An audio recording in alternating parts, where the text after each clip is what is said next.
परावर्तन के नियम से संबंधित बहुत ही इंपॉर्टेंट टॉपिक देखेंगे। वह क्या है कि अवतल दर्पण में फोकस दूरी एवं वक्रता त्रिज्या में संबंध। यह बहुत ही इंपॉर्टेंट है, इस वर्ष के लिए VVI टॉपिक है, इसको आप लोग देखेंगे। अवतल दर्पण में फोकस दूरी और वक्रता त्रिज्या में संबंध। मैंने कल बताया था फोकस दूरी क्या होता है, वक्रता त्रिज्या क्या होता है।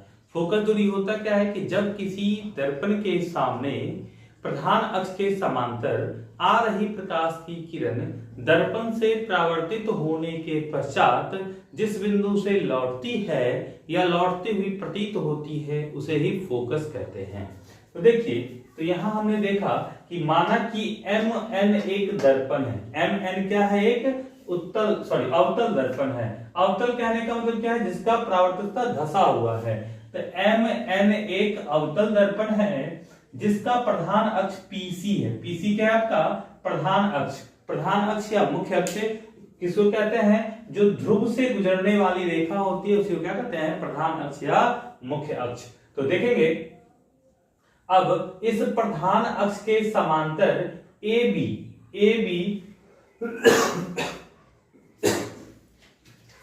इस प्रधान अक्ष के समांतर AB कोई एक किरण आ रही है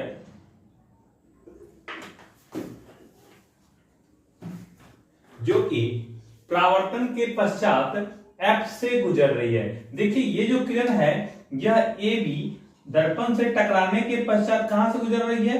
F से, यानी कि यही आपका क्या है? फोकस या मुख्य फोकस। अब हम लोग जानते हैं प्रधान अक्ष से फोकस के इनकी ध्रुव से फोकस के बीच की दूरी को फोकस दूरी कहते हैं। ध्रुव से फोकस के बीच की दूरी को फोकस दूरी। और हमने देखा कि B से C को मिलाया, B से C को मिलाया अर्थात वह एक अभिलंब का काम करता है।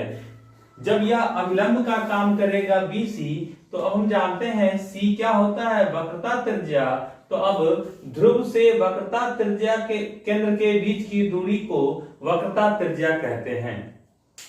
तो ध्रुव से वक्रता केंद्र के बीच की दूरी को क्या कहते हैं? वक्रता त्रिज्या। C for centre of curvature, यानी कि वक्रता केंद्र। तो देखिए, माना कि MN एक अवतल दर्पण है।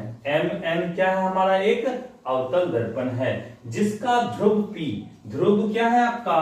P, जिसका ध्रुव क्या है? P, तथा वक्रता केंद्र C है। ठीक है, यहां तक समझने में दिक्कत नहीं है। AB एक आपतित किरण है। AB A से B के तरफ आ रही किरण को आपतित किरण कहते हैं, जो अवतल दर्पण के प्रधान अक्ष PC के समांतर, ये जो हमारा अवतल दर्पण का प्रधान अक्ष PC है इसके समांतर है, जो आ रही है। और यह क्या होता है? परावर्तन के पश्चात मुख्य फोकस से गुजरता है। कहां से गुजरता है? मुख्य फोकस से गुजरता है। तो देखेंगे हम क्या? C से B को मिलाया जाता है। C से हमने B को मिलाया जो कि हमारा एक अभिलंब है। तो हम देखेंगे क्या? आने वाली किरण और अभिलंब के बीच बना कोण, जैसे आप देख रहे होंगे आने वाली किरण और अभिलंब, आने वाली किरण AB और अभिलंब आपका CB है। तो इसके बीच बना कोण को आपतन कोण, एंगल ऑफ इंसिडेंट कहते हैं। अब साथ ही साथ आप ये भी देख रहे होंगे कि परावर्तित किरण और ये अभिलंब, ये जो डॉट लाइन वाला है ये अभिलंब है और यहां से निकला परावर्तित किरण F। तो देखिए, BF वाला जो परावर्तित किरण है, परावर्तित किरण और अभिलंब के बीच बने कोण को हम लोग कहते हैं परावर्तन कोण। इसको हम लोग सूचित करते हैं R से, यानी कि एंगल ऑफ रिफ्लेक्शन। तो देखिएगा ABC, इनकी ABC, ये जो एंगल है ये क्या है? हमारा आपतन कोण, जिसको हम कोण I से सूचित करते हैं। CBF, देखिए CBF ये हमारा परावर्तन कोण है जिसे हम R से सूचित करते हैं। देखिए इधर हम कर रहे हैं अभी। चलिए, तो इतना तक आपने समझ लिया होगा। अब हम जानते हैं कि फोकस दूरी ये जो हमारा PF है, अभी हम बताए थे प्रधान अक्ष पर जो फोकस होता है और ध्रुव के बीच की दूरी को, फोकस और ध्रुव के बीच की दूरी को फोकस दूरी कहते हैं, जिसे हम f से सूचित करते हैं। इसके पश्चात हम जानते हैं वक्रता केंद्र और ध्रुव के बीच की दूरी को वक्रता त्रिज्या, इनकी PC बराबर r क्या है आपका रेडियस ऑफ कर्वेचर, इनकी वक्रता त्रिज्या है। तो हमको सिद्ध क्या करना है, सिद्ध करना है f बराबर r/2, इनकी ये जो फोकस दूरी है ये वक्रता त्रिज्या की आधी होती है, इसी को हमको सिद्ध करना है। तो चलिए अब हम प्रमाण देखते हैं। प्रमाण में क्या होगा, परावर्तन के नियम से हम लोग परावर्तन का 2 नियम पढ़े थे। पहला नियम आपतित किरण, परावर्तित किरण और अभिलंब तीनों एक ही तल में होते हैं, पहला नियम।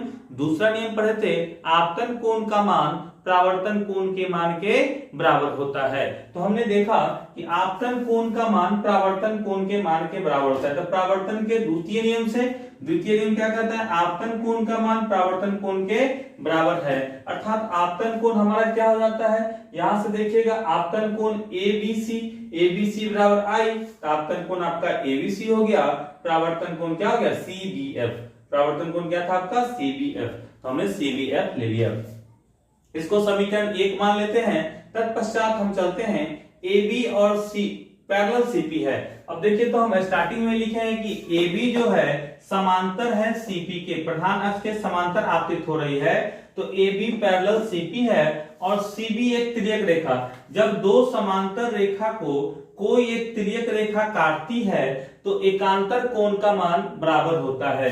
तो हमने देखा एकांतर कोण, यदि ये I है तो ये भी क्या हो जाएगा, I हो जाएगा, इनकी एक कोण के बाद ये कोण छोड़ करके एक कोण, एकांतर कोण का मान क्या होता है, बराबर होता है। तो इसी आधार पर देखिए कि जब AB और CP एक दूसरे के समांतर है और उसको कोई CB रेखा काट रही हो जो कि तिर्यक रेखा का काम कर रही है, तो एकांतर कोण से हमने देखा कि ABC बराबर BCF। कोई दिक्कत यहां तक? यहां तक कोई दिक्कत नहीं होनी चाहिए। इसको हम लोग मान लेते हैं समीकरण 2। अब हम लोग आगे चलते हैं समीकरण 1 एवं 2 की तुलना करने पर। देखिए तो जब हम 1 एवं 2 की तुलना करते हैं तो समीकरण 1 में ABC बराबर CBF, वहीं समीकरण 2 में CBF बराबर BCF। तो हम कह सकते हैं कि दोनों में CBF अर्थात ABC बराबर BCF। इसको हम कह सकते हैं कि नहीं कह सकते हैं? देखिए जब हम कहते हैं राम की आयु मोहन के बराबर और मोहन की आयु सोहन के बराबर, हम कह सकते हैं राम बराबर सोहन, यानी राम की आयु भी सोहन के बराबर है। उसी आधार पर हम यहां कह दें कि यदि समीकरण 1 में ABC बराबर CBF, यानी कि ABC बराबर CBF, यानी कि I बराबर R, और समीकरण 2 क्या कह रहा है आपका कि CBF बराबर ABC, यानी कि ये कोण और ये कोण बराबर, तो ये इसके बराबर, अर्थात हमारा BCF बराबर CBF हो जाएगा। अर्थात आप देख लीजिए कि ये कोण I और ये R जब बराबर होगा तो जब किसी त्रिभुज का दो कोण बराबर हो तो वह त्रिभुज समद्विबाहु त्रिभुज कहलाता है। कौन सा त्रिभुज हो जाता है? समद्विबाहु त्रिभुज। अर्थात ये CBF जो त्रिभुज बन रहा है, इस तरीके का त्रिभुज आपको दिख रहा होगा CBF, यानी कि ये डॉट लाइन वाला और एक ऐसे और एक इस तरीके की रेखा से मिलता हुआ दिख रहा होगा, यहाँ C, यहाँ B और ये F। ये कोण आपस में बराबर, तब ये भुजा और ये भुजा आपस में बराबर होती है। क्यों? क्योंकि जब किसी त्रिभुज के जब दो कोण बराबर हो तो उससे संलग्न दोनों भुजाएं आपस में क्या होती है? बराबर होती है, समद्विबाहु त्रिभुज के नियम से। तो देखिए यहां से हमने देखा कि कोण, अतः त्रिभुज CBF एक समद्विबाहु त्रिभुज है। अर्थात त्रिभुज क्या है? CBF एक समद्विबाहु त्रिभुज है, चूंकि BF बराबर CF है। चूंकि क्या है? तो आपने देखा कि कैसे BF बराबर CF हो रहा था समद्विबाहु त्रिभुज के कारण। तो अब हम लोग आगे चलते हैं कि जब BF और CF आपस में बराबर है, यानी कि BF और CF जब आपस में बराबर हो जाता है तो हम क्या करते हैं, ये जो दर्पण का द्वारक है, दर्पण का द्वारक क्या होता है? जहां से प्रकाश प्रवेश करती है उसी को हम लोग दर्पण का द्वारक कहते हैं। और जब दर्पण का द्वारक बहुत ही छोटा हो, क्या हो, दर्पण का द्वारक बहुत छोटा हो, उस कंडीशन में क्या होता है कि ये आपका बी बिंदु P के काफी निकट हो जाता है। बी बिंदु क्या हो जाएगा, P के काफी निकट होगा। मान लीजिए कि ये बी बिंदु P के निकट यहां पे पहुंच गया, तो उसके बाद क्या होगा कि आपका ये जो FB है वो PF के लगभग लगभग बराबर होगा। तो अर्थात जब दर्पण का द्वारक बहुत छोटा हो तो बी बिंदु P के बहुत निकट होगा, अतः BF बराबर PF होगा। अतः क्या हो जाएगा, BF बराबर ये जो BF है ये PF के लगभग लगभग क्या हो जाएगा, आपका बराबर हो जाएगा। तब समीकरण 3 एवं 4 से अब हम देखते हैं, समीकरण 3 हमने BF बराबर CF और BF बराबर PF लिया था। तो जब BF और PF बराबर हो तब अर्थात CF और PF बराबर होगा नहीं, जब राम की आगे मोहन के बराबर, मोहन की आगे सोहन के बराबर, अर्थात राम और सोहन बराबर है। तो वही बात यहाँ है कि BF बराबर PF और BF बराबर CF, तो BF को छोड़ देंगे और CF को ले लेंगे, CF और PF को ले लेंगे। तो PF बराबर क्या हो गया, PF बराबर CF समीकरण 3 एवं 4 से तुलना करने पर। अब देखिएगा, अर्थात FPC का मध्य बिंदु होगा। स्वाभाविक है कि जब किसी एक रेखा में ये जो है क्या चीज, यहाँ C, F और P जब इधर बराबर इधर हो जाएगा तो स्वाभाविक है कि ये क्या है, मध्य बिंदु हो जाएगा। मध्य बिंदु होने के कारण हम इसको लिख सकते हैं FP बराबर CP बटा 2, यानी कि बड़का का जो आधा होगा एगो एक पार्ट होगा, बड़ा वाला लाइन का आधा जो होगा वो क्या हो जाएगा, एक पार्ट हो जाएगा। अर्थात CP बड़ा वाला लाइन का आधा क्या हो जाएगा, एक पार्ट हो जाएगा, यानी कि FP बराबर CP बटा 2, FP बराबर CP बटा 2। तो वही जो है हमने लिखा PF बराबर PC बटा 2 कहिए या FP बराबर CP बटा 2 कहिए, एक ही बात है।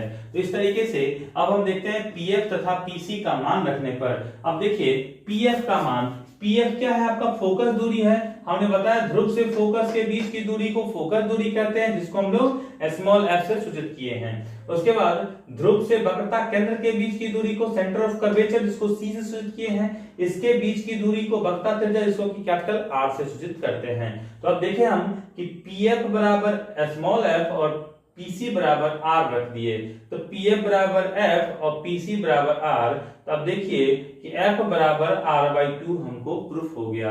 तो हमने देखा कि फोकस दूरी वक्रता त्रिज्या की क्या होती है, आधी होती है। इसी का सत्यापन आज हमने किया। और यह जो होता है अवतल दर्पण में फोकस दूरी और वक्रता त्रिज्या में संबंध, यह इस वर्ष के लिए बहुत ही इंपॉर्टेंट है और आप लोग इसको 1 से 2 बार अभ्यास करने का प्रयास करेंगे, जिससे कि आपको याद हो जाए। इसमें अभ्यास करने का क्या है, कुछ भी नहीं है। आप पहले स्क्रीनशॉट एक बार ले लें ताकि आपको नोट डाउन करने में आसानी होगा। अगर अब आप स्क्रीनशॉट ले लिए होंगे तो एक बार मैं शॉर्ट में समझा दूं। सबसे पहले काम क्या करना है कि एक दर्पण MN मान लेना है। दर्पण जब मानेंगे तो उसका प्रधान अक्ष आपका CP हो जाएगा, प्रधान अक्ष। इस प्रधान अक्ष के समांतर कोई एक किरण AB आ रहा है जो कि टकराने के बाद वो तो हमेशा F से गुजरता है, फोकस से गुजरता है, तो उसको फोकस से गुजार दिए। अब हम क्या करेंगे, सेंटर से एक अभिलंब डाल दिए जहां से टकरा रही थी, क्योंकि CB हमारा क्या हो जाएगा, अभिलंब हो जाएगा। अब कुछ नहीं करना है, तो हम देखें कि एक त्रिभुज बन गया, ये आपतन कोण, ये परावर्तन कोण। अब हम क्या करेंगे, एकांतर कोण का नियम लगा देंगे और इसको समद्विबाहु कर देंगे। एकांतर कोण से ये कोण आई तो ये भी आई। अब समद्विबाहु करेंगे तो CF बराबर BF हो जाएगा, तो I और R यहाँ बराबर होगा।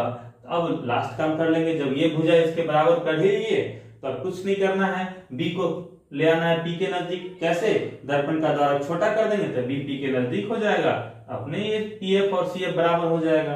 तो PF CF बराबर, तो F मध्य बिंदु, तो CP का आधा क्या हो जाएगा, फोकस दूरी। तो चलिए इस तरीके से आप आसानी से 2 बार प्रयास कीजिएगा, आसानी से हो जाएगा। तो आज के लिए रखते हैं इतना ही। अगर आप नए हैं तो चैनल को लाइक करें, सब्सक्राइब करें और बेल आइकन को दबाना ना भूलें ताकि आपको नए नए वीडियोस मिलते रहें। हम टोटल टॉपिक्स को ना पढ़ा करके जो भी इंपॉर्टेंट टॉपिक है उसी पर अब फोकस करते हुए हम निकलेंगे, क्योंकि इसके बाद मैथ्स का क्लास भी लेना है। तो फिजिक्स के बाद मैथ्स भी आपका चालू होगा। तो हमने देखा कि इस तरीके से आप आसानी से कर सकते हैं। जो इंपॉर्टेंट है परीक्षा के दृष्टिकोण से उसको हम स्पेशली फोकस करेंगे। बहुत बहुत धन्यवाद। अपने दोस्तों तक अवश्य शेयर करें। बहुत बहुत धन्यवाद।